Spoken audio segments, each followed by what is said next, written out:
ఆయుష్ను, ఆరోగ్యమును, అవకాశమును ఇచ్చిన దేవాతి దేవునికి కృతజ్ఞతాస్తుతులు చెల్లిస్తూ, ఆయన మాటలు వినడానికి ఆసక్తితో చేరవచ్చిన ప్రతి ఒక్కరికి మన ప్రభువు ప్రియరక్షకుడైన యేసుక్రీస్తు వారి నామంలో నా హృదయపూర్వక వందనాలండి. ఈ శ్రమదినాల కాలం జరుగుతున్నప్పుడు కొన్ని ప్రత్యేకమైన విషయాలు మనం నేర్చుకుంటూ ఉంటాం. ఈ పీరియడ్లో కొంతమంది ప్రముఖమైన వ్యక్తుల్ని మనం జ్ఞాపకం చేసుకుంటూ ఉంటాం. ఎవరు వాళ్ళు అంటే పిలాతు గారు, కయప, అన్న, హేరోదు, అలాగే ఇస్కరియోతు యూదా గారు, ఇలా కొన్ని క్యారెక్టర్స్ కనిపిస్తూ ఉంటాయి మనకి పరిశుద్ధ గ్రంథంలో కదా. వాళ్ళ పాత్ర చాలా ప్రాముఖ్యమైంది. వారిలో ఇస్కరియోతు యూదా గారికి సంబంధించిన కొన్ని విషయాలు ఈరోజు మనం జ్ఞాపకం చేసుకుందాం. మనందరికీ తెలిసింది, మనం ఒప్పుకోవలసిన విషయం ఏంటి అంటే,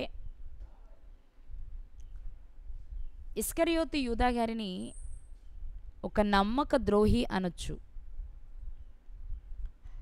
ఇంకా చెప్పాలి అంటే లేఖనాలను బట్టి మనం ఆలోచిస్తే ఆయన ఒక దొంగ అని బైబిల్లో చెప్పింది.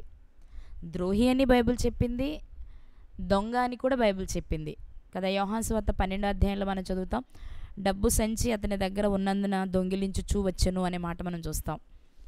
అలాగే శిష్యుల పేర్లను గురించి రాస్తున్నప్పుడు లూకాసు వార్తలో, మార్కు వార్తలో మనం చదివినప్పుడు ద్రోహి అగు యూదా అని మనం చదువుతాం. ఇక్కడ బైబిల్ని ఆధారం చేసుకుని ఆలోచిస్తే ఆయన నిజంగానే ఒక నమ్మక ద్రోహి. ఎందుకు అంటే యేసుక్రీస్తు ప్రభువారు పిలిచినప్పుడు ఆయన మంచివారే. మిగిలిన శిష్యులందరికీ ఎలాంటి స్థితి ఉందో, ఎలాంటి అధికారం ఉందో, ఎలాంటి అవకాశాలు ఉన్నాయో ఇస్కరియోతు యూదా గారికి కూడా ఆ అవకాశాలన్నీ ఉన్నాయి. కానీ ఆయన చేసిన పొరపాటు ఏంటి అంటే, డబ్బు సంచి తన దగ్గర పెట్టుకుని దొంగిలించుతూ రావడం. ఆ దొంగతనం ఏ స్థాయికి ఎదిగింది అంటే, తనను పిలిచి, తనకు విద్యను నేర్పి, తనకు అధికారం ఇచ్చి, తన వెంటే తిప్పుకున్న యేసుక్రీస్తు వారిని అమ్మేయడానికి కూడా వెనుకాడలేదు. డబ్బు మీద తనకున్న మమకారం ఏ స్థాయికి ఎదిగింది అంటే, అన్నీ ఇచ్చి పోషిస్తున్న ప్రభువుని అమ్మేస్తున్నప్పుడు కూడా ఏమాత్రము ఆలోచించలేకపోయారు ఆయన. కానీ అమ్మేసిన మరుక్షణమే ఆలోచన కలిగింది. అయ్యో, నిరపరాధ రక్తం అప్పగించి నేను పాపం చేశానే అనుకున్నారు. కానీ అది కూడా నిజమైన పశ్చాత్తాపం కాదని చెప్పొచ్చు. నిజమైన పశ్చాత్తాపం అయితే ఆయన ఏం చేయాలి అంటే, పేతురు గారికి వల్లనే మరలా యేసుక్రీస్తు వారి దగ్గరకు వచ్చి క్షమాపణ అడిగితే బాగుండేది. అలా చేయలేదు ఆయన. అందుకే చరిత్రలో ఒక నమ్మక ద్రోహిగా మిగిలిపోయారు. అయితే ఒక 10 సంవత్సరాల క్రితం ఒక సంఘటన జరిగింది. అది జరిగిందే మీతో పంచుకుంటాను నేను. యేసుక్రీస్తు ప్రభు వారిని ఎవరో ఒక వ్యక్తి అప్పగించాలి. యేసుక్రీస్తు ప్రభు వారిని అప్పగిస్తారు అని లేఖనం చెప్పినప్పుడు, లేఖనంలో ఉన్నది ఆయన నెరవేరిస్తే తప్పేంటి అని అడిగారు. మీ అందరూ నా ఎదురుగా లేకపోయినా మిమ్మల్ని కూడా అడుగుతున్నాను ఈ మాట. నిజంగానే ఇస్కరియోతు యూదా గారు చేసింది తప్పు కాదా? నా మాట అందరికి అర్థమైందండి. మనం వాక్య ప్రకారము ఇస్కరియోతు యూదా గారు చేసింది తప్పు అంటున్నాం. ఎందుకంటే ఆయనను ప్రేమగా పిలిచి, అన్నీ నేర్పించి, అధికారం ఇచ్చి సమాజంలోనికి పంపిన ప్రభువుని డబ్బుల కోసం, అది 30 వెండి నాణాల కోసం ఆయన నమ్మేశారు. ఇది తప్పంటున్నాం మనం. కానీ ఒక పెద్ద వ్యక్తి లేవనెత్తిన ఒక విషయం ఏంటి అంటే, అది ఎలా తప్పవుతుంది? లేఖనాలలో ఉన్నప్పుడు, లేఖనంలో ఉంది కదా, నా విహితుడే నాకు విరోధముగా నా మీద ఎత్తును అని లేఖనంలో ఉంది కదా. అలాగే ఆ వ్యక్తి ఉద్యోగం వేరొకరు తీసుకుంటారు అని లేఖనంలో ఉంది కదా. మరి లేఖనంలో ఉన్నదానిని ఎవరో ఒకరు నెరవేర్చాలి కదా. మరి లేఖనంలో ఉన్నది నెరవేర్చినప్పుడు ఇస్కరియోతు యూదా గారు చేసింది తప్పేంటి అని అడిగారు. ఇప్పుడు నేను మిమ్మల్ని అడుగుతున్నాను, ఆయన చేసింది నిజంగా తప్పు కాదా? తప్పే అనుకుంటున్నారు. మరి లేఖనం నెరవేర్చాలిగా. దేవుడు ముందుగానే లేఖనంలో రాయించినప్పుడు అది ఎవరో ఒకరు నెరవేర్చాలిగా. అది ఇస్కరియోతు యూదా గారు నెరవేర్చారు. అప్పుడు తప్పెలా అవుతుంది? యూదా గారు కాకపోతే మరొకరు చేస్తారు. ఎవరొకరు చెయ్యాల్సిందేగా, లేఖనంలో ఉంది కాబట్టి. ఇక్కడ ఒక విషయాన్ని మనం గమనించగలిగితే ప్రియులారా, ఎవరో ఒకరు చెయ్యాలి, కానీ ఆ ఎవరో ఒకరు ఆయన వారు కాకూడదు. ఎందుకు ఇస్కరియోతు యూదా గారు చేసింది తప్పంటున్నాం అంటే ఇక్కడ చాలా మిస్టేక్స్ ఉన్నాయి. ఒకటేంటంటే దేవుడిచ్చిన జీవితాన్ని అర్ధాంతరంగా ముగించారు ఆయన. 2, దేవుడిచ్చే మరణము వరకు వెయిట్ చేయకుండా తనకు తాను ఉరిపెట్టుకుని చనిపోయారు. 3, బయట వారెవరో చేస్తే పర్వాలేదేమో కానీ ఆయనతో ఉన్న ఆయన అంత చిన్న విషయానికి, అంత చిన్న కారణంతో ప్రభు నమ్మేయడం అనేది చాలా పెద్ద తప్పు. ఎందుకు ఈ సందర్భాన్ని మీకు జ్ఞాపకం చేస్తున్నానంటే, ప్రస్తుతం మనం ఆ సీజన్లోనే ఉన్నాము. ఇలాంటిదే చరిత్రలో ఒక సంఘటన జరిగింది, దాన్ని చెప్పాలి అనుకుంటున్నాను నేను మీకు. అది కూడా మీ అందరికీ బాగా తెలిసిందే. ఏంటది అంటే, బైబిల్ గ్రంథంలో స్త్రీల పేర్ల మీద మనకు కొన్ని పుస్తకాలు ఉన్నాయి. అవేంటో చెప్తారా?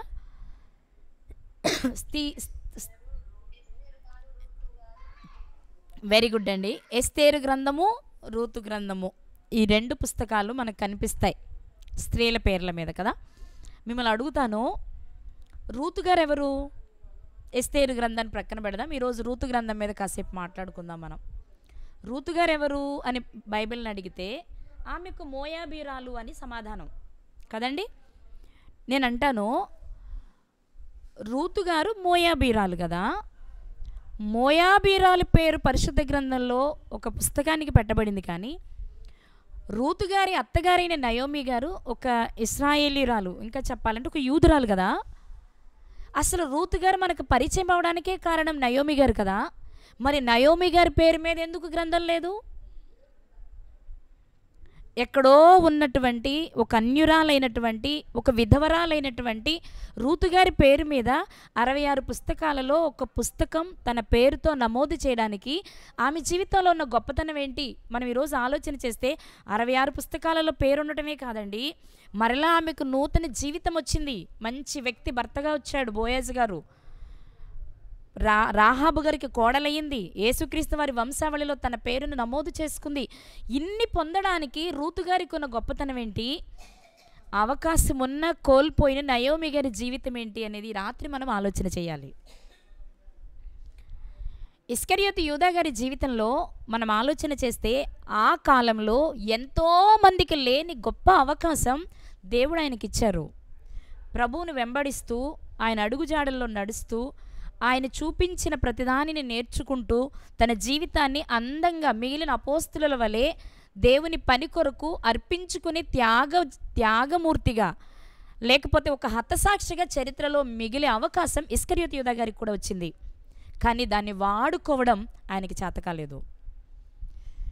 ఆ సందర్భాన్ని నేను జ్ఞాపకం చేసుకుంటున్నప్పుడు నాకు నయోమి గారి జీవితం కూడా కనిపించింది. ఒకసారి నయోమి గారి జీవితంతో పోల్చుకుని చూసినప్పుడు, కంపేర్ చేసినప్పుడు నయోమి గారి జీవితంలో కోల్పోయింది ఏంటో నాకు అర్థమైంది. అది రాత్రి మీతో పంచుకోవాలి అనిపించింది. నిజంగా మనం చాలాసార్లు మాట్లాడుకుంటాం కదండి, యేసుక్రీస్తు వారి శిష్యులలో ఒక ద్రోహిగా వాళ్ళ పేర్లు నమోదు చేస్తున్నప్పుడే ఒక ద్రోహి అని నమోదు చేయబడ్డారు ఆయన. అంతేకాదండి, పరలోక పట్టణంలో అపోస్తుల పేర్లలో తన పేరును కోల్పోయారు ఆయన.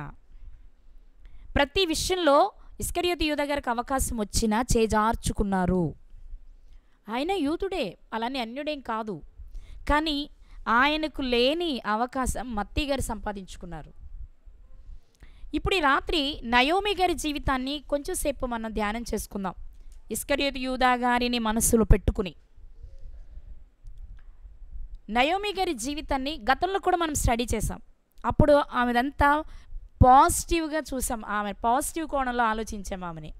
ఎలాగూ అంటే కోడళ్లను కూతురులా చూసిన తల్లిగా, అలాగే కోడళ్ళు తనతో వస్తున్నప్పుడు వారి క్షేమం కోరి, వారి సంతోషాన్ని కోరి, వారి పుట్టిళ్లకు వెళ్ళిపోమని చెప్పిన తల్లిగా, అలాగే తనతో వచ్చిన రూతు గారికి మరొక జీవితాన్ని ఇవ్వాలని ఆలోచించిన ఒక తల్లిగా గతంలో మనం ఆలోచించాం పాజిటివ్ కోణంలో.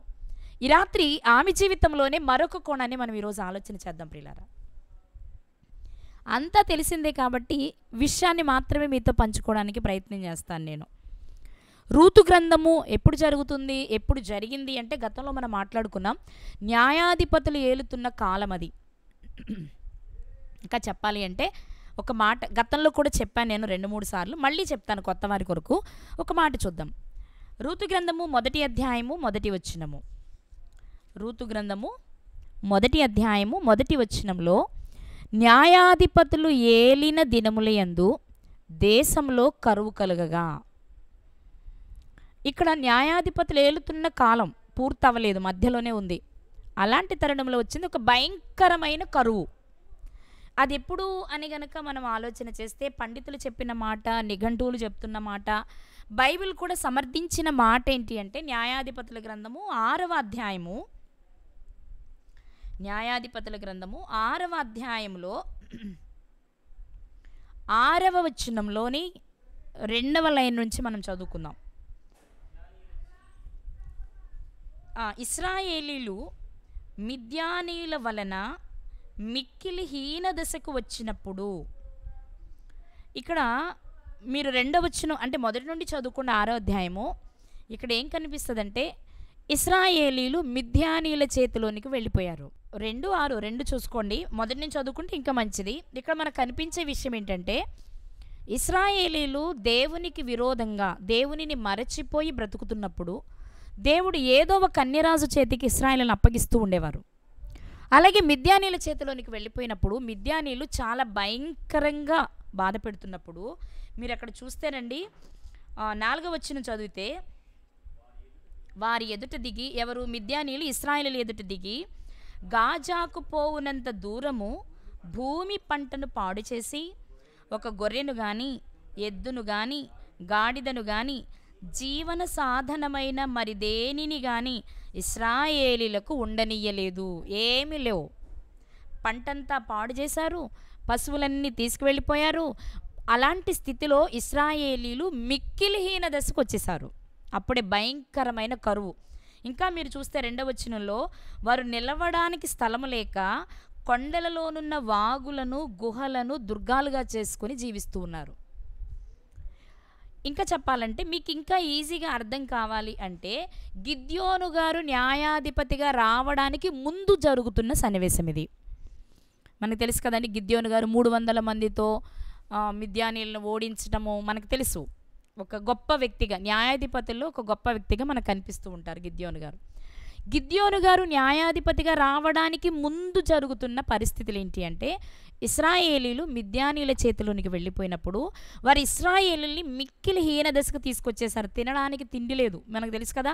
గిద్యోను గారు గానుగ చాటున దులుపుకుంటూ ఉన్నారు. అంటే కనిపిస్తే వచ్చి లాక్కెళ్ళిపోయి అవన్నీ నాశనం చేసేసే పరిస్థితి అనమాట. అంటే తినడానికి ఏమీ లేక భయంకరమైన కరువును అనుభవిస్తున్న కాలం. ఆ టైంలో ఏం జరిగింది అంటే ఎలీమెలెకు అనే వ్యక్తి తన భార్య అయిన నయోమి గారిని తన 2 కుమారులను వెంటబెట్టుకుని వెళ్ళిపోయారు మోయాబు దేశం. ఇవి మీకు తెలిసిన విషయాలే. ఈ రాత్రి మనం కేవలం నయోమి గారి జీవితంలోని కొన్ని విషయాలు, ఎందుకంటే నిజంగా మంచి సత్ప్రవర్తన కలిగి జీవించుంటే నా అభిప్రాయం రూతు గారి పేరు కాదు, అక్కడ నయోమి గారి పేరు ఉండేది.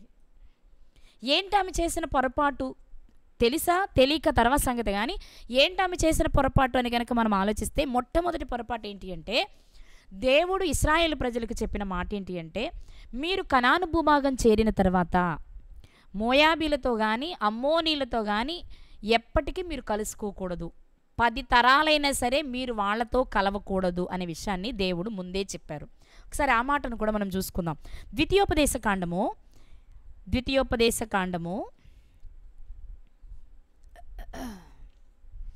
23వ అధ్యాయము 3వ వచనం అండి.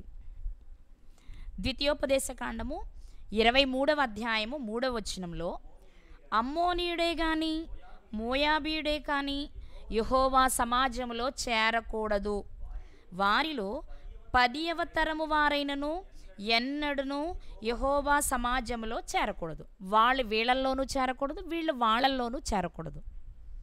అమ్మోనీయుడే కానీ మోయాబీయుడే కానీ, అమ్మోనీలతో మోయాబీలతో ఇశ్రాయేలీలు కలవకూడదు. ఎంతకాలము? మినిమం 10 తరాల వరకైనా కలవకూడదట. మినిమం 10 తరాలైనా కలవకూడదట. ఈ మాట చెప్పిన, ఇంకా చెప్పాలంటే 1-2 తరాలలోనే ఎలీమెలెకు గారు కరువు వచ్చిందని అక్కడ నుండి మోయాబు దేశం వెళ్ళిపోతున్నారు. మరి గమనించవలసిన విషయం ఇక్కడ, ఎలీమెలెకు గారు బయలుదేరితే నయోమి గారు ఏం చేస్తారండి అని మీరు అడగొచ్చు నన్ను. నిజమే, ఎలీమెలెకు గారు బయలుదేరినప్పుడు సాటి అయిన సహకారిగా నయోమి గారు ఎలీమెలెకు గారికి విషయాన్ని చెప్పి వారించి ఆపొచ్చు. ఎందుకు దేవుడు స్త్రీలను పురుషులకు సాటి అయిన సహకారిగా ఇచ్చారు అంటే, మంచి పని చేసేటప్పుడు ప్రోత్సాహాన్ని ఇవ్వడం ఎంత ముఖ్యమో, తప్పు చేసేటప్పుడు తప్పును తెలియచేయడం కూడా అంతే ముఖ్యం. ఇక్కడ ఇశ్రాయేలు ప్రజలందరికీ మోషే గారి ద్వారా దేవుడు తెలియచేసిన మాట, మోయాబీలతో కానీ అమ్మోనీలతో కానీ, ఒక మాటలో చెప్పాలంటే లోతు సంతతి వారితో మీరు కలవకూడదు. ఇప్పుడు కరువు వచ్చింది. కరువు వచ్చినప్పుడు చాలా కుటుంబాలు వెళ్ళిపోయి ఉంటాయి, నేను కాదనను.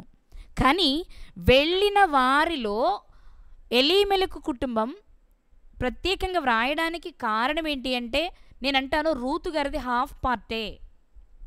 రూతు గారి మంచితనం, రూతు గారి గొప్పతనాన్ని బట్టి రావడం ఎంత ఎక్కువో, నయోమి గారు ఎలీమెలెకు గారి కుటుంబం చేసిన తప్పును తెలియచేయడం కూడా దేవుని ఉద్దేశం. ఇక్కడ ఈ పుస్తకం ద్వారా తప్పు చేసిన వారిని బట్టి మనం ఎలా చేయకుండా ఉండాలో నేర్చుకుంటూ, మంచి చేసిన వారిలో నుంచి ఎలా మంచి చేయాలో నేర్చుకోవాలి. రెండు కనిపించే పుస్తకం ఋతు గ్రంథం.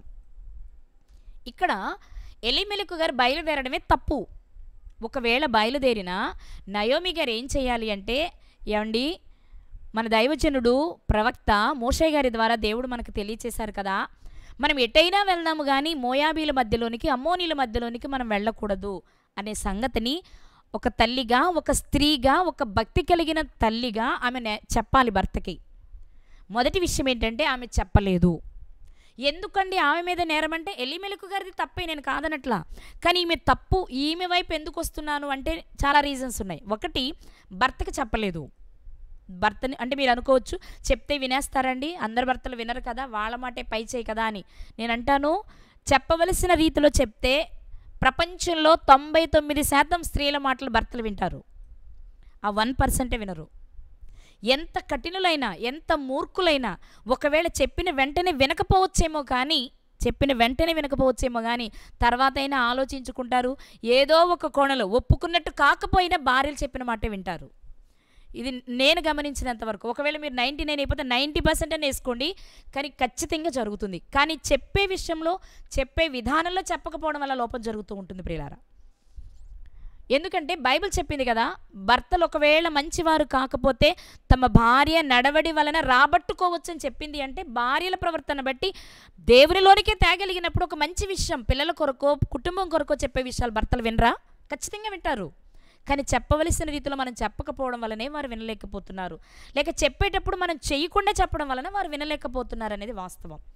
ఎందుకు నేను ఇంత బలంగా మాట్లాడుతున్నాను నయోమి గారిని గురించి అంటే, ఒకవేళ వెళ్ళేటప్పుడు భర్త తన మాట వినకపోయి ఉండొచ్చేమో అనుకుందాం. మన మాటలో ఆ 1%లోనో ఆ 10%లోనో ఆయన ఉన్నారు అనుకుందాం. కానీ వెళ్ళిన తర్వాత, భర్త చనిపోయిన తర్వాత ఇప్పుడు పూర్తి అధికారం తనదే కదా, అప్పుడైనా ఆలోచించవచ్చు కదా ప్రియులారా. ఒకటి, నయోమి గారు చేసిన పొరపాటు ఏంటి అంటే, వెళ్ళకూడని ప్రదేశానికి వెళ్తున్నప్పుడు భర్తను వారించలేకపోయారు. ఇక రెండో కారణం ఏంటి అంటే, పోని వెళ్ళిన వారు ఏదో కరువు తీరే వరకు అక్కడ పని చేసుకుని తిరిగి వచ్చారంటే అక్కడి స్త్రీలనే కోడళ్ళుగా తెచ్చుకున్నారు. అసలు వాళ్ళతో వియ్యమందకూడదు కదా. మీరు కనాను భూభాగంలోనికి చేరిన తర్వాత ఆ కనాను స్త్రీలలో, లేకపోతే ఆ చుట్టూ పరిసర ప్రాంతాలలో ఉన్న అన్ని స్త్రీలు ఎవరిని మీ పిల్లలకి వియ్యమందకూడదు. ఇది దేవుడు చెప్పిన మాట. అసలు అక్కడికి వెళ్ళొద్దన్నారు. మొదటి మాట వెళ్ళారు. వెళ్ళిన వారు కొంతకాలం వేచి ఉండి తిరిగి వచ్చేయడము అలా ఏమీ చేయకుండా వాళ్ళు చేసిన అతిపెద్ద భయంకరమైన పొరపాటు ఏంటి అంటే, అన్య జాతి స్త్రీలను తమకు కోడళ్ళగా తెచ్చుకోవడం. పిల్లలు మీరు ఒక్కసారి చూసినట్లయితే, నేను ఎందుకు ఈ మాట అంటున్నానంటే, ఋతు గ్రంథము 1వ అధ్యాయము 3వ వచనాన్ని ఒకసారి చూద్దాం. ఋతు గ్రంథము 1వ అధ్యాయము 3వ వచనము. నయోమి పెనిమిటి అయిన ఎలీమెలెకు చనిపోయిన తరువాత ఆమెయు ఆమె 2 కుమారులను నిలిచి ఉండిరి. ఇక్కడ మనం గమనించాల్సింది ఏంటంటే, వెళ్ళేటప్పుడు ఒకవేళ భర్త వినకపోయినా వెళ్ళాక భర్త చనిపోయాడు. ఇప్పుడు నయోమి గారు ఏం చేయాలి? అయ్యో నాన్న, మనము కాని పని చేశామేమో, ఇక్కడికి రావడం దేవుని చిత్తం కాదేమో. కాదేమేంటి? కాదు, మనం ఇక్కడికి రాకూడదు. ఏదో కరువుకు భయపడి ఆకలి బాధను తట్టుకోలేక మనం వచ్చాం. కానీ ఇక్కడికి వచ్చాక తీరని నష్టం మనకు కలిగింది. కాబట్టి దేవుని కోపం మన మీద రగిలిపోక మునిపే మరలా మనం వెనక్కి వెళ్ళిపోవడం మంచిదని కదా తల్లిగా తాను చెప్పాలి. వెళ్ళేటప్పుడే చెప్పలేదనుకుంటే భర్త చనిపోయిన తర్వాత కూడా వచ్చే ప్రయత్నం చేయలేదు నయోమి గారు. ఆమె చేసిన రెండో తప్పిదం ఇది. ఇక మూడో విషయం ఏంటి అంటే, భర్త చనిపోయిన తర్వాత కుమారులకు పెళ్లి జరుగుతుంది. మనం చదువుకున్న వచనంలో, తరువాత ఆమెయు ఆమె కుమారులు నిలిచి ఉండిరి. 4వ వచనం, వారు మోయాబు స్త్రీలను పెళ్లి చేసుకునిరి. ఈ మాట మనం గమనిస్తే భర్త చనిపోయిన తరువాత కుమారులతో అక్కడే ఆమె జీవిస్తూ ఉన్నారు. ఆమె జీవిస్తూ ఉండగా కుమారులకు పెళ్లి చేయాలనిపించింది. అప్పుడు 2 కుమారులకు పెళ్లి చేస్తుంది. ఇప్పుడైనా ఆమె ఏం చేయొచ్చో తెలుసా అండి? ఆకలితో మనం ఇక్కడికి వరకు వచ్చాము నాన్న, మన వాళ్ళు ఇంకా అక్కడ కొందరు మిగిలే ఉన్నారు కదా, గిద్యోను గారు అక్కడే ఉన్నట్టు మనం చూసాం కదా. మనం తర్వాత గమనిస్తే బోయాజ్ గారు అక్కడే ఉన్నారు కదా. అంటే ఆకలి బాధను తట్టుకోలేక వీళ్ళు మాత్రమే వచ్చారు. ఓకే, ఆకలి బాధ వచ్చారు అనుకుందాం. కానీ వచ్చిన తర్వాత భర్త చనిపోయిన తర్వాత వెనక్కి వెళ్ళే ప్రయత్నం నయోమి గారు చేయలేదు. ఇది మొదటి తప్పు. కుమారులను వెనక్కి తెచ్చే ప్రయత్నం చేయలేదు. రెండో తప్పు. కుమారులకు అన్ని జాతి స్త్రీలనే వివాహం చేస్తున్నారు. మూడో తప్పు. ఇంతేనా అంటే ఇక మీరు గమనించుకుంటూ వెళ్తేనండి, భౌతికంగా చూస్తే ఆమె వెనక్కి తిరిగి ఎప్పుడు వస్తున్నారు? కుమారులిద్దరు కూడా చనిపోయారు. చనిపోయినప్పుడు కూడా నేను నష్టపోయాను కదా, భర్తను కోల్పోయాను, పిల్లలను కోల్పోయాను, ఏంటి నా స్థితి అని ఆలోచించట్లేదు. ఆమె ఎప్పుడు వెనక్కి తిరిగి వచ్చారో మీరు చూసినట్లయితే మొదటి అధ్యాయము 6వ వచనం చదువుతున్నామండి. మొదటి అధ్యాయం 6వ వచనంలో, వారికి ఆహారమిచ్చుటకు యెహోవా తన జనులను దర్శించెనని ఆమె మోయాబు దేశములో వినెను గనుక మోయాబు దేశము విడిచి వెళ్ళుటకై ఆమెయు ఆమె కోడండ్రును ప్రయాణమైరి. ఏమంటే మీరు గమనిస్తే అసలు ఎందుకోసం ఈమె మోయాబు దేశానికి వెళ్ళింది? ఆహారం కోసమే. ఒకవేళ ఆహారం కొరకే వెళ్ళినా, ఎందుకంటే అన్నిటిలో ప్రాథమిక అవసరం ఆహారం కదా. ఒకవేళ బిడ్డలు ఆకలి తలమటిస్తూ ఉంటే చూడలేక, లేకపోతే బోయాజు గారి అంత ఆస్తిపరులు కాదు కాబట్టి కూలీనాలి చేసుకునే వాళ్ళేమో, అందుకే ఒకవేళ బయటికి వెళ్ళవలసి వచ్చిందేమో అని ఒకవేళ మనం అనుకుంటే, భర్తను కోల్పోయి పిల్లలను కోల్పోయిన తర్వాత కూడా ఎందుకు నేను కోల్పోయాను అని ఆలోచించలేకపోతున్నారు నయోమి గారు. ఎవరీమింతకి? ఒక యూదురాలు. ఈమె ఎవరండి? దేవుణ్ణి ఎరిగిన ఒక స్త్రీ. దేవుడంటే ఎవరో తెలుసు, దేవుడు చేసిన అద్భుతాలను గూర్చి చూసుండొచ్చు, లేక వినుండొచ్చు. వారి తల్లిదండ్రుల జీవితాల్లో జరిగిన సంఘటనలన్నీ నయోమి గారు వినే ఉంటారు కదా. న్యాయాధిపతుల కాలం అంటే వచ్చేసారు కాబట్టి అనుకుందాం. ఆమె చూడకపోయినా వినుండాలి. దేవుణ్ణి ఎరిగిన, దేవుడంటే తెలిసిన, దేవుడు చేసిన అద్భుతాలను గురించి తెలుసుకున్న కుటుంబంలో పుట్టిన ఈమె ఆహారం కొరకు పొరుగు దేశం, దేవుడు చెప్పకూడని ప్రదేశానికి వెళ్ళింది. ఇప్పుడు తిరిగి వచ్చేటప్పుడు కూడా ఎందుకు వస్తుందంటే, మరలా నా ప్రజలకు దేవుడు ఆహారం ఇచ్చాడని తిరిగి వస్తుంది తప్ప, ఆహారం దేవుంది, సర్వాన్ని కోల్పోయాను నేను, మరలా నా జనుల మధ్యలోనికి వెళ్తే నేను ఆత్మీయంగా బలపడతాను కదా, నా దేవుని శరణు చొచ్చుతాను కదా, ఆయన పాదాలు పట్టుకుని ఏడిస్తే నా బ్రతుకు అద్భుతంగా ఉంటుంది కదా అని ఆలోచించట్లేదు. నయోమి గారి ఆలోచన ఎలా ఉంది అంటే, మరలా అక్కడ ఆహారం దొరుకుతుందంట, ఇప్పుడు అక్కడికి వెళ్దాం అంటే కేవలం తిండేనా? ఆధ్యాత్మిక జీవితాన్ని గురించి కానీ, ఆత్మీయ స్థితిని గురించి కానీ ఆలోచించి, ఇలాంటి నయోమిలు ఎంతమంది ఉన్నామో ఈరోజు మనం. శరీర సంబంధమైన ఆహారం కొరకు పరిగెత్తేవారిగానే ఉన్నాం. దేవుడంటే ఎవరో తెలిసిన కుటుంబాలలో పుట్టి, సత్యం అంటే ఏంటో తెలిసిన కుటుంబాలలో పుట్టి కూడా ఈరోజు మనం దేని కొరకు పరిగెడుతున్నామంటే, ఆకలి తీర్చుకోవడం కోసమో, వస్త్రాలు, ఒంటి నిండా బట్టలు కప్పుకోవడం కోసమో, మంచి మంచి ఇళ్ళు కట్టుకోవడం కోసమో, అందమైన, ఆనందకరమైన, ఆహ్లాదకరమైన జీవితాన్ని అనుభవించడం కోసమే పరిగెడుతున్నామే తప్ప ఆధ్యాత్మిక జీవితం కొరకు ఆలోచించలేకపోతున్నాం. ఎందుకు నయోమి గారి పేరు పరిశుద్ధ గ్రంథంలో ఎక్కలేదు అంటే, నిజంగా మంచి తల్లే కదా, ఆమె మంచి అత్తే కదా, కోడల్ని ప్రేమించింది, వాళ్ళకి మరల పిల్లల్ని ఇవ్వలేని అనుకుంది, వాళ్ళ స్వదేశాలకు వెళ్ళి చక్కగా సుఖంగా జీవించమని కోరుకున్న తల్లే కదా. కానీ ఆమె పేరు ఎందుకు ఎక్కలేదో తెలుసా అండి? పరిశుద్ధ గ్రంథంలో ఆమె దేవుని ఎరిగిన కుటుంబంలో పుట్టి దేవుడు వద్దు అన్న పని చేయడానికి పరిగెత్తిన స్త్రీ. ఒకవేళ భర్త చేస్తుంటే కనీసం వారించే ప్రయత్నం చేయలేదు. అన్నీ కోల్పోయిన తర్వాత కూడా ఎందుకు నేను ఈ స్థితిలో ఉన్నాను, నా ఈ స్థితికి కారణం ఏంటని ఆలోచించట్లేదు. కానీ మళ్ళా అక్కడ ఆహారం దొరుకుతుంది కాబట్టి తిరిగి వెళ్ళాలి అనుకుంటున్నారు. ఆమె తిరిగి వెళ్ళాలనుకుని వస్తున్నప్పుడు అన్యం పుణ్యం ఎరుగని వారు, అన్య కుటుంబాలలో పుట్టినవారు, పొరుగు దేశస్థులు, పొరుగు దేవతలను ఆరాధించేవారైన తన కోడళ్ళు అత్తగారిని అంటిపెట్టుకోవడానికి ప్రయత్నిస్తున్నారు. దేవుని ఎరిగిన కుటుంబంలోనూ వయసు పెద్దదైన నయోమి గారు చేయలేని సాహసం, నయోమి గారు చేయలేని ఆలోచన చిన్న వయసులో ఉండి అన్ని కుటుంబాలలో ఉన్న కోడళ్ళు చేస్తున్నారు. ఇద్దరు బయలుదేరుతారు మనకు తెలుసు, ఇద్దరు కొంత దూరం వచ్చారు మనకు తెలుసు. అత్తగారు వెళ్ళిపోమంటేనే వెళ్ళిపోయారు ఓర్పా గారు. కానీ ఆ టైంలో కూడా అత్తగారి క్షేమాన్ని మాత్రమే చూసి నీ జనమే నా జనం అనుకుని వస్తున్నారు రూతు గారు. అందుకే ఆమె పేరు పరిశుద్ధ గ్రంథంలో ఎక్కించడానికి దేవుడు ఇష్టపడ్డారు ప్రియులారా.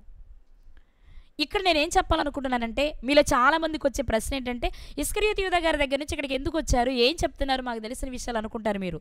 ఇక్కడ మీకు అందరికి వచ్చే సందేహం ఏంటో తెలుసా? రూతు గారు రావాలి కాబట్టి నయోమి గారు మోయాబు దేశం వెళ్ళారంటారేమో. ఖచ్చితంగా అంటారు చాలామంది. రూతు గారు ఇక్కడికి రావాలంటే మోయాబు దేశం నయోమి గారు వెళ్తేనేగా, కుమారులను తీసుకొని వెళ్తేనేగా, వాళ్ళకి పెళ్ళిళ్ళు చేస్తేనేగా రూతు గారు వస్తారు అంటారు మీరు. కానీ నేను అంటాను వాక్య ప్రకారం, నయోమి గారు వెళ్ళకపోయినా రూతు గారిని తెచ్చుకోవాలనుకుంటే దేవుడు ఏ రూపంలోనైనా తెచ్చుకోగలడు, ఏ రూపంలోనైనా తెచ్చుకోగలడు. ఆ స్త్రీని ఇక్కడ తీసుకురావడం కొరకు, బైబిల్ చరిత్రలో రూతు గారు నిలిచిపోవడం కొరకు నయోమి గారు తప్పు చేయాల్సిన అవసరం లేదు. ఇస్కరియోతు యూదా గారి విషయంలో మనం ఏం మాట్లాడుకుంటున్నాం? ఆయన చేయడం తప్పు, అలా చేయడం తప్పు. ఎందుకు తప్పు? ఆయనే చేయాల్సిన అవసరం లేదు. లేఖనం నెరవేరాలి అంటే ఇక్కడ ఇదే విషయాన్ని మనం గమనిస్తే రూతు గారు రావాలి కదండి, అందుకే నయోమి గారు వెళ్ళారు, అందుకే కుమారులకు అక్కడ పెళ్ళిళ్ళు చేశారు అనొద్దు. దేవుడు తెచ్చుకోవాలి అంటే ఏ రూపంలోనైనా తెచ్చుకుంటారు. దేవుడు ఆమెను తెచ్చుకోవడం కోసం నయోమి గారు తప్పు చేయవలసిన అవసరత లేదు, ఆజ్ఞని మీరవలసిన అవసరత లేదు. ఇక్కడ మనం మరొక విషయాన్ని మనం గమనించగలిగినట్లయితే, వచ్చిన ఆమె మాట్లాడుతున్న మాటలను మనం చూద్దాం ప్రియులారా. ఇక్కడ మనం నయోమి గారి జీవితాన్ని కనుక మనం ఆలోచన చేస్తే ప్రియులారా, రూతు గ్రంథము 1వ అధ్యాయము 13వ వచనంలోని 4వ లైన్, నా కుమార్తెలారా అది కూడదు అని చెప్పేస్తున్నారు. ఆమె వెనక్కి వెళ్ళిపోమని చెప్తూ ఆమె పలుకుతున్న అతి భయంకరమైన మాట ఏమంటున్నారు తెలుసా? యెహోవా నాకు విరోధి ఆయను, అది మిమ్మును నొప్పించినంతకంటే నన్ను మరి ఎక్కువగా నొప్పించినదని వారితో చెప్పెను. ఏమంటున్నారండి? వెనక్కి తిరిగి వచ్చేటప్పుడు కూడా నయోమి గారిలో పశ్చాత్తాపం లేదు. నేను కాని పని చేశాను, దేవుని ఆజ్ఞను మీరాను, నా భర్తను నా పిల్లలను కోల్పోయాను, నేను రిక్తురాలనయ్యాను, నేను ఎక్కడో పొరపాటు చేశానే అనే బాధ ఆమెకు లేదు. కానీ ఆమె పలుకుతున్న మాట ఏంటి? యెహోవా నాకు విరోధి అయ్యను. ఎందుకు విరోధయ్యారు దేవుడు? దేవుడు అసలు ఎవరికి విరోధవుతాడు? ఏమంటే మనం ఆలోచించాలి కదా. ఆ మాట ఆమె పలికేటప్పుడు దాని వెనుకున్నది ఆలోచించాలి, ఆ మాటకున్న బరువుని ఆలోచించాలి. ఏదో కోడళ్లతో మాట్లాడేస్తున్నాను, నేను అత్తగారిని కాబట్టి నేను ఏది మాట్లాడినా చలామణి అయిపోద్ది అనుకుంటే దేవుని దృష్టిలో తప్పది. ఇక్కడ ఆమె అనగలిగితే ఏమనాలి అంటే, నేను కాని పని చేసి దేవునికి విరోధంగా పనిచేసి నేను నష్టపోయానని చెప్పాలి తప్ప యెహోవా నాకు విరోధి అయ్యాడని చెప్పకూడదు. యెహోవాకు విరోధంగా ఆమె పొరపాటు చేసింది. మోయాబీల ప్రదేశానికి వెళ్ళకూడదు, అన్యజాతి స్త్రీలను వివాహం చేసుకోకూడదు, కేవలం తిండి కోసం మాత్రమే పొరుగు దేశాలకు వెళ్ళి దేవుని ఆజ్ఞను మీరకూడదు. ఇవన్నీ నయోమి గారు చేసిన తప్పులు. కానీ ఆమె అంటున్న మాట ఏంటి? యెహోవా నాకు విరోధి ఆయను. ఇంతేనా అంటే మీరు అదే అధ్యాయం 21వ వచనంలో చూడగలిగితే ప్రియులారా, ఋతు గ్రంథము 1వ అధ్యాయము 21వ వచనము, నేను సమృద్ధి గలదాననై వెళ్ళి తిని యెహోవా నన్ను రిక్తురాలినిగా తిరిగి రాచేసను. యెహోవా రిక్తురాలిగా ఎందుకు చేశాడు అని ఆలోచించట్లా. నన్ను అన్ని కోల్పోయేలా చేశాడు అనుకుంటుందే తప్ప, ఆయన నాకు శత్రువైపోయాడు అనుకుంటుందే తప్ప, నేను చేసిన తప్పేంటి అని తిరిగి ఆలోచించే స్థితిలోనికి నయోమి గారు రాలేదు ప్రియులారా. ఈ రాత్రి దేవుణ్ణి ఎరిగిన వారిగా మనం ఆలోచించవలసిన విషయం, మన జీవితాలలో మన కుటుంబాలలో కూడా ప్రజలందరూ అనుకునే మంచి కంటే విరోధంగా మన జీవితాల్లో ఏదైనా జరగవచ్చు, మనం కూడా ఏదైనా నష్టపోయి ఉండొచ్చు, నేను కాదన్ను. కానీ నష్టపోయినప్పుడు కానీ దాని వలన మనం ఇబ్బంది పడుతున్నప్పుడు మనకు రావలసిన మాట ఆలోచన ఏంటి అంటే, నేనెందుకు నష్టపోతున్నాను, నేనెందుకు బాధపడుతున్నాను, మంచి విషయంలో బాధపడుతున్నానా, నేను దేవునికి విరోధంగా ఏమైనా చేసి బాధపడుతున్నానని ఆలోచించాలి తప్ప, దేవుడు నాకు విరోధైపోయాడండి, నాకు శత్రువైపోయాడండి, నన్ను రిక్తురాల్ని చేశాడండి అని కాదండి మనం చెప్పాల్సింది. ఇంకా మీరు గమనించినట్లయితే అదే 21వ వచనంలో కింద లైన్లో మనం చూసినట్లయితే, మీరు నన్ను నయోమి అని పిలువనేలా, యెహోవా నా మీద విరుద్ధముగా సాక్ష్యము పలికెను. ఆమె పలుకుతున్న మరొక మాట ఏంటి? యెహోవా నా మీద విరుద్ధముగా సాక్ష్యము పలికెను. అందులోని మరొక మాట, సర్వశక్తుడు నన్ను బాధపరచెను అని వారితో చెప్తుంది. అంటే ఆమె తిరిగి వెళ్ళిన తర్వాత ఈమె నయోమి కదా, ఈమె నయోమి కదా, ఈమె నయోమి కదా అంటున్నారు అందరూ. అప్పుడు ఆమె పలుకుతున్న మాట ఏంటో తెలుసా అండి? నన్ను నయోమి అనొద్దు, నన్ను మారా అనండి. ఎందుకో తెలుసా? యెహోవా నా మీద విరోధంగా సాక్ష్యం పలికాడు, సర్వశక్తుడు నాకు బాధపరిచాడు నన్ను ఆయన అని చెప్తుంది. ఎన్ని భయంకరమైన పదాలు పలుకుతుందో చూసారా ప్రియులారా? యెహోవా నాకు విరోధి అయ్యాడు, ఆయన నన్ను రిక్తురాలుగా చేశాడు, ఆయన నాకు విరోధంగా సాక్ష్యం పలికాడు, ఆయన నన్ను బాధపరిచారు అంటుంది. కానీ ఇన్నిటికీ కారణం నేనే అనే సంగతి ఆమెకు అర్థం కాలేదు. కానీ దేవుడే ఎరుగకపోయినా, దేవుడంటే ఏంటో తెలియకపోయినా, నా అత్త దేవుడే నా దేవుడు, నా అత్త ప్రజలే నా ప్రజలు అనుకుని యవ్వన ప్రాయములో ఉండగా సొంత ఇంటి వారిని అందరినీ వదులుకొని ఇక్కడ తినటానికి ఉంటుందో లేదో తెలీదు, ఆమెను చేరదీస్తారో లేదో తెలీదు, వెళ్ళాక అత్తగారు ఎంతకాలం ఉంటారో లేదో తెలీదు, ఒక గొప్ప వ్యక్తికి భార్య అవుతుందనే సంగతి తెలీదు, ఒక గొప్ప వ్యక్తికి కుమారుని జన్మనిస్తాననే సంగతి కూడా ఋతు గారికి తెలీదు. ఏమీ తెలియకపోయినా ఆమెకు తెలిసింది ఏంటో తెలుసా? తన అత్తకు అవసాన కాలంలో నేను సహకారిగా ఉండాలని మాత్రమే. పిల్లలు, ఈ రాత్రి మనం జ్ఞాపకం చేసుకోవాల్సిన విషయం ఏంటో తెలుసా? చెడ్డ పనులు చేస్తూ అవి కూడా ఎవరో ఒకరు చేయాలి కదండి అని నీకు నువ్వు సమర్థించుకోవద్దు. ఒకవేళ అవి జరగవలసి ఉంటే లేఖనంలో ముందే చెప్పుంటే అవి వేరే వారు చేస్తారు, అవి వేరే వారి కొరకు, కానీ నీ కొరకు కాదు. దేవునితో ఉంటూ దేవుని బిడ్డగా నువ్వు బ్రతుకుతూ కూడా నువ్వు శరీర సంబంధమైన వాటిని నీవు సొంతానికి వినియోగించుకున్నట్లయితే దేవుని దృష్టిలో మనం చాలా తప్పు చేస్తున్నాం ప్రియులారా. ఇస్కరియోతు యూదా గారి గురించి ప్రవచనం ఉన్నప్పటికీ అది ఇస్కరియోతు యూదా గారికి కాదు, అది చేసేవారి కొరకు ఉన్నది. అది చేశారు కాబట్టి మనం ఇస్కరియోతు యూదా గారి కొరకు అప్లై చేసుకుంటున్నాం. అలాగే ఇక్కడ నయోమి గారు చెయ్యాలి కదండి, రూతు గారు రావాలి కదండి, మహ్లోన్ గారు వెళ్ళాలి కదండి అనొద్దు. అది వేరే వారి ద్వారా దేవుడు చేయించుకోగలరు. కానీ మనం ఏదో నెరవేర్చడం కొరకు మనం నష్టపోయేలా ఉండకూడదు. లేఖన నెరవేర్పు అంటే మనం నష్టపోయేలా ఉండడం కాదండి, మనకు అది మేలు చేసేదిగా ఉండాలి. అది రాత్రి మనం గమనించాల్సిన విషయం ప్రియులారా. ఈ రాత్రి నయోమి గారి జీవితంలో నుండి మనం చూడాల్సిన విషయాలు ఏంటి అంటే, కరువొచ్చినా మిగిలిన వారందరూ ఉన్నట్లుగా ఆ ప్రాంతంలోనే వారు ఉండాలి.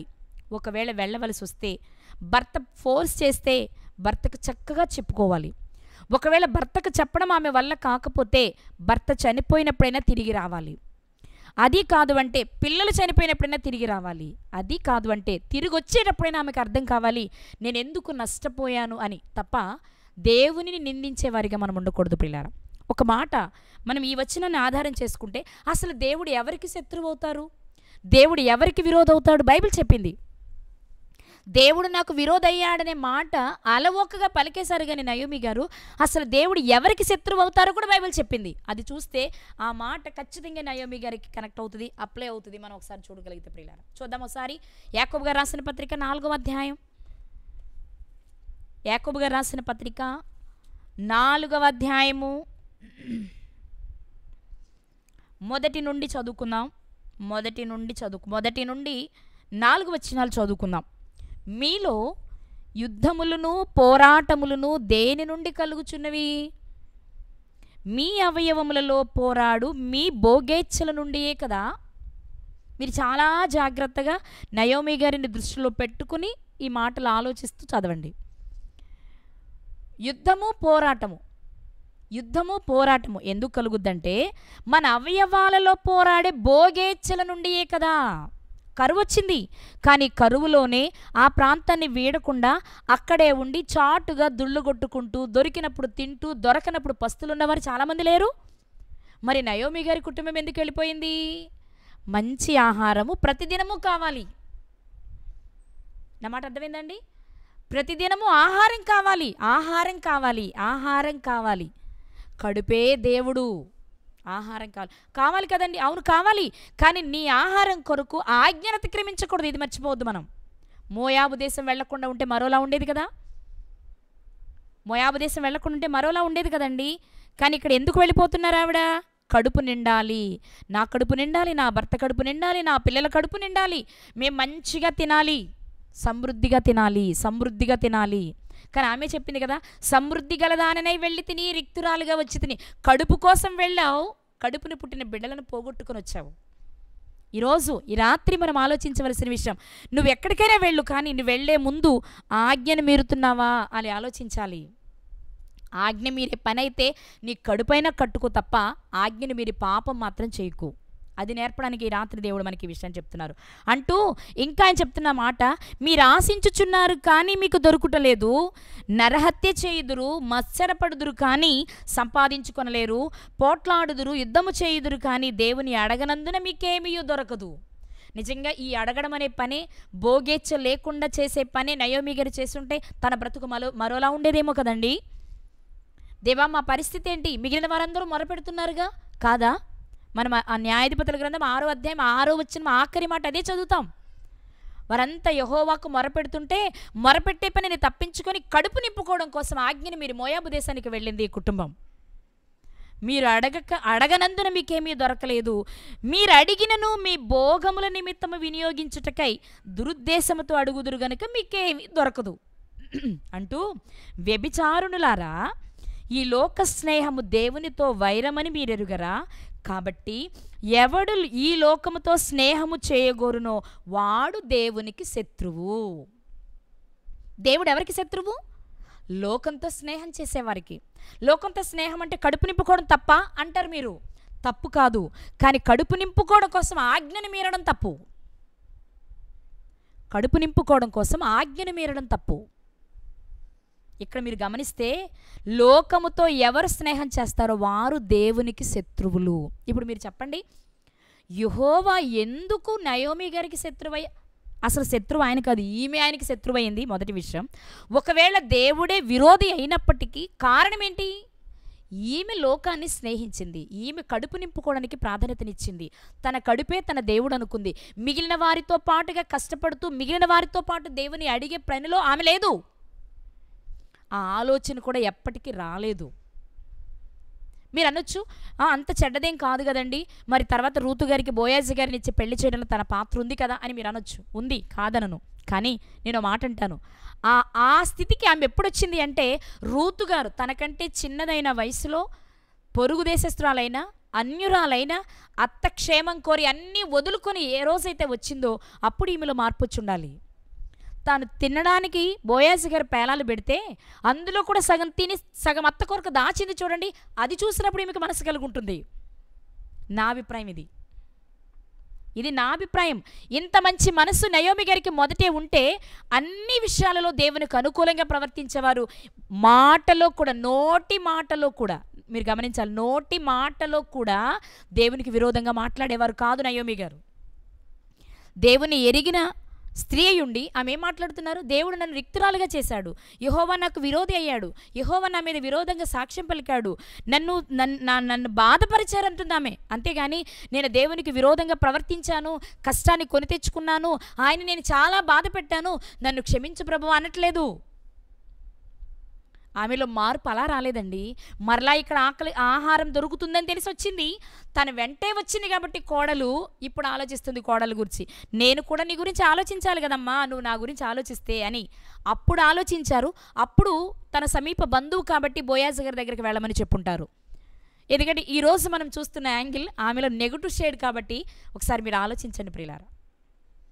అలానే పరిపూర్ణంగా ఆమె చెడ్డదని నేను చెప్పట్లేదు. ఏది ఏమైనా చివరికి మార్పు వచ్చి ఉండొచ్చేమో కోడల్ని బట్టైనా. కానీ మీరు ఇక్కడ ఆలోచిస్తే ప్రియులారా, ఒక అద్భుతమైన సంగతి మనకి ఇక్కడ జ్ఞాపకం వస్తుంది. నిజంగా నయోమి గారి ప్రవర్తన సత్ప్రవర్తన దేవునికి అనుకూలమైన ప్రవర్తన అయ్యుంటే మోయాబీయులైన రూతు అనే మంచి మనసు కలిగిన కోడలు నయోమి గారి కోడలుగానే మిగిలిపోయేది. కానీ ఈమె నయోమి గారి కోడలు కంటే రాహాబు గారి కోడలుగానే చరిత్రలో మిగిలిపోయింది. ఎందుకో తెలుసా అండి? రాహాబు గారిలో వచ్చిన మార్పు, రాహాబు గారికి ఉన్న విశ్వాసం, రాహాబు గారికి ఉన్న పవిత్రత రూతు గారిలోనే కనిపిస్తుంది. మన క్రొత్త నిబంధన మత్తయి సువార్తలో చూసినప్పుడు నయోమి గారి జాడ లేదు మనకి. సల్మాను రాహాబునందు బోయేజును కంటే బోయేజు రూతునందు ఓబేదును కనెననే మాట మనకు కనిపిస్తుంది. చరిత్రలో ఎందుకలా నిలిచిపోయింది అని ఆలోచన చేస్తే ఎక్కడ కూడా కేవలం మానవత్వంతో తన విషయంలో కోడలు ఆలోచించింది కాబట్టి కోడల విషయం ఆలోచించినట్టు కనబడుతుంది తప్ప అక్కడ కూడా దేవునికి అనుకూలంగా ప్రవర్తించినట్లేం కనబడట్లేదు మనకి. బహుశా అందుకేనేమో తన పేరు పరిశుద్ధ గ్రంథంలో ఉన్నప్పటికీ తన పేరు మీద పుస్తకం ఉండడానికి అవకాశం లేదు. ఇంకా చెప్పాలి అంటే ఒక మంచి కోడలే కానీ ఆమె తన కోడలుగా చలామణి అవ్వలేకపోయింది. తన కుమారునికి భార్యగా ఆ కోడలు ఉంచలేకపోయింది. ఈ రాత్రి ప్రతి కోడలు, ప్రతి అత్త, ప్రతి తల్లి, ప్రతి కొడుకు, ప్రతి భర్త ఆలోచించవలసిన విషయాలు ప్రియులారివి. దేవుడు నయోమి గారికి అవకాశం ఇవ్వలేదంటే ఇచ్చారు, కానీ దాన్ని వాడుకోవడం నయోమి గారికి చేత కాలేదు. ఈ రాత్రి దేవుడు మనతో మాట్లాడుతున్న విషయం కూడా అదే. ఇస్కరియోతు యూదా గారికి అవకాశం వచ్చింది, వాడుకోవడం చేత కాలేదు, చరిత్రలో ఒక ద్రోహిగా మిగిలిపోయాడు. నయోమి గారికి అవకాశం వచ్చింది, వాడుకోలేదు, చరిత్రలో ఆమె ఒక ప్రక్కకు వెళ్ళిపోయింది. రూతు గారికి అత్తగా ఆ గ్రంథాన్ని బట్టి మనం పిలుస్తామే తప్ప చరిత్రలో ఆ తర్వాత వంశావళిని మనం లెక్కించే లెక్కే వస్తే గనక నయోమి గారి పేరు అందులో కనిపించింది. ఎందుకంటే నయోమి గారి కుమారుని వలన రూతు గారికి కుమారుడు పుట్టలేదు. కనుక ప్రియులారా, మన జీవితాలలో కూడా దేవుడు చాలా అవకాశాలు ఇస్తున్నారు కదా. మనం ఎంత వాడుకుంటున్నాం? ఉదయము సాయంత్రము ఎవరో ఒకరి ద్వారా ఏదో ఒక రూపంలో దేవుడు మనతో మాట్లాడుతూ హెచ్చరిస్తూనే ఉన్నారు కదా. ఇన్ని తెలిసినా దానిని స్వీకరించి దేవుడు నా మేలు కోరి తెలియచేస్తున్నాడు అనుకోగలిగిన వారం ఎంతమంది ఉన్నాం? ఒకవేళ నా కొరకే అనుకున్నా, నన్ను దృష్టిలో పెట్టుకునే మొన్న ఇలా జరిగింది కాబట్టి వాళ్ళు ఇలా మాట్లాడారు అనుకుంటున్నావా? లేక ఇదిగో ఇది నాకు లోపంగా ఉంది కాబట్టి ఈరోజు దేవుడు నాతో మాట్లాడారు అనుకుంటున్నావా? ఒకసారి ఆలోచించు ప్రియులారా. ఈ రాత్రి దేవుడు ఇస్కరియోతు యూదా గారిని, నయోమి గారిని ఇద్దరిని మన ముందు పెట్టారు. ఇద్దరికి అవకాశాలు ఉన్నాయి. ఇద్దరు దేవుని ఎరిగిన వారే, కానీ ఇద్దరి జీవితాలలోనే చేతిలోనికి వచ్చిన అవకాశాన్ని చేజార్చుకుని చరిత్రహీనులుగా మిగిలిపోయారు. ఆ అవకాశాలను మరొకరు చేజిక్కించుకున్నారు. ఇస్కరియోతు యూదా గారి అవకాశాన్ని మత్తయి గారు సద్వినియోగపరుచుకుంటే నయోమి గారికి వచ్చిన అవకాశాన్ని రూతు గారు సద్వినియోగపరుచుకున్నారు. అలానే రూతు గారు ఏదో తెలిసి చేయలేదు, నిష్కల్మషమైన మనసుతో సేవ చేయాలి అత్తగారికి అనుకున్న ఒక మంచి మనసుతో వచ్చారేమో. దేవుడు ఆమె మంచి మనసును మెచ్చి మంచి భర్తనిచ్చాడు, మంచి కుమారునిచ్చాడు. జీవితాలలో ప్రతి ఒక్కరూ ఒక కోడలు అనగానే గుర్తొచ్చేలా రూతు గారి పేరు చిరస్థాయిగా ఉండేలా నిలిపాడు. ఈ రాత్రి నీ జీవితంలో దేవుడు ఎన్ని అవకాశాలు ఇస్తున్నారో ఒకసారి ఆలోచించు. అవకాశాన్ని వాడుకుంటున్నావా, దుర్వినియోగపరుచుకుంటున్నావా? నిర్ణయాన్ని నీ చేతుల్లోనే పెడుతూ నీవు ఏ స్థితిలో ఉన్నా ప్రేమించి నీకు ఇచ్చే అవకాశాన్ని వాడుకుని సద్వినియోగపరుచుకుని దేవుని దృష్టిలో గొప్పవారిగా దేవుడిచ్చే పరలోకాన్ని స్వతంత్రించుకునే వారిలో మనమంతా ఉండాలని ఆశిస్తూ ఈ నా మాటలు ముగిస్తున్నాను.